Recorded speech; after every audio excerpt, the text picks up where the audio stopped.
एक चीज़ और मैं आप लोगों को बता रही हूँ कि जो इस क्वेश्चन में जो है मार्च में खाते बंद होते हैं, मतलब और अब मतलब आपको इस मार्च से अगले साल के अप्रैल में हमें जो है वो पेमेंट करना है, ठीक है। मार्च जैसे 2015 का मार्च है तो 2015 के अब अप्रैल में जो है वो खाते बंद होंगे, है ना। जैसे जनवरी टू दिसंबर चलता है, ऐसे मार्च टू नेक्स्ट ईयर के अप्रैल टू चलता है। तो अब हम लिख लेते हैं रॉयल्टी जो है वो हम पे कर लेते हैं 31/3/15। मेरे पास थोड़ा सा जगह कम है इसलिए मैं ऐसा कर रही हूँ।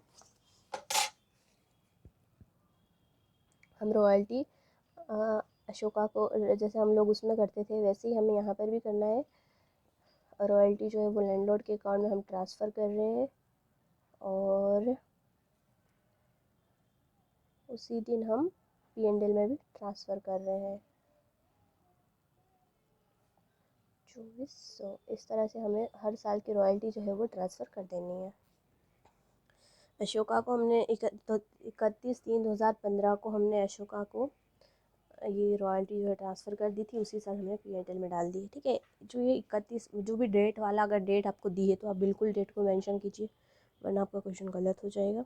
तो 31/3/2015, अब 31/3/2016 रॉयल्टी हमने ट्रांसफ़र की है अशोका में और उसी साल हमने P&L में ट्रांसफ़र कर दी है। 31/3/17 को भी रॉयल्टी हमने अशोका को अशोका को हमने रॉयल्टी दी और इसी साल में P&L में ट्रांसफ़र कर दी है।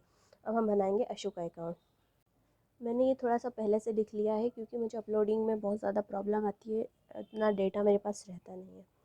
तो मैं आपको इसे डायरेक्ट समझा दूँगी कैसे कैसे क्या क्या है। तो अशोका अकाउंट हमने बना लिया है, जैसे बनाते हैं वैसे ही बनाया है। पिछले क्वेश्चन में हमने जो लैंडलॉर्ड अकाउंट बनाया उसी हिसाब से बनाया है। लेकिन यहाँ पर एक चीज़ आपको दिख रही होगी, बैलेंस कैरिड डाउन दिख रहा है, यहाँ पर भी कैरिड डाउन, यहाँ पर ब्रॉड डाउन दिख रहा है, ब्रॉड डाउन कैरिड डाउन ये सब चल रहा है। तो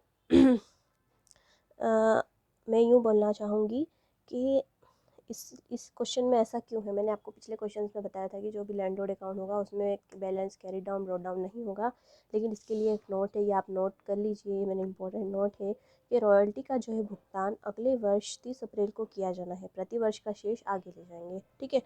अब जैसे मतलब 2015 की बात हो रही है, अगर जनवरी टू दिसंबर चलता है तो हम उसी साल मतलब जो है वो चलाते जाते हैं, मतलब उसी साल का उसी साल में जो है वो चलता रहता है।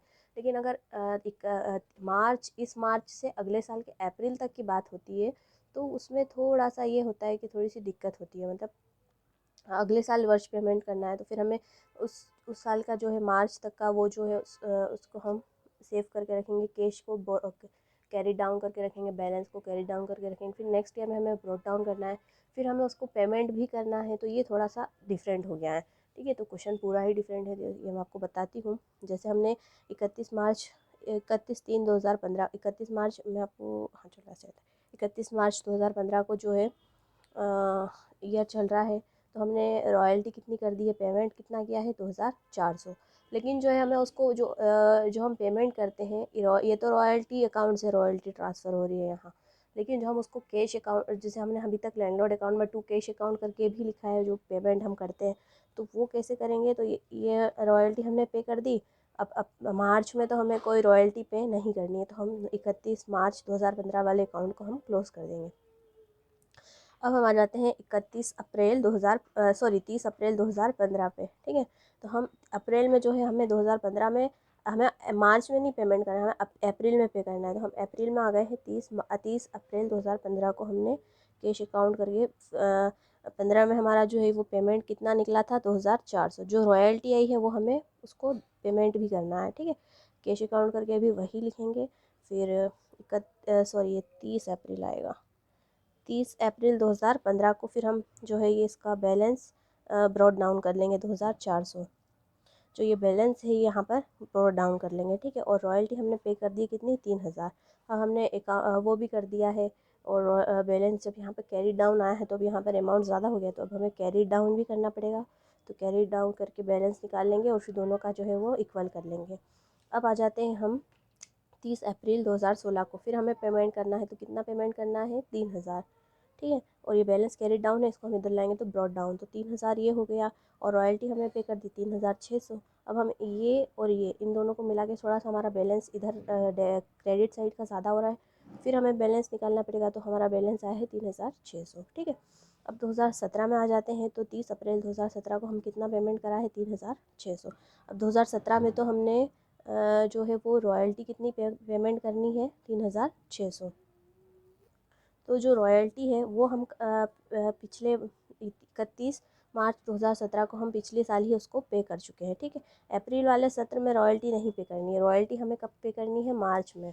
देखिए यहाँ पर मार्च में हमने रॉयल्टी पे की, ठीक है।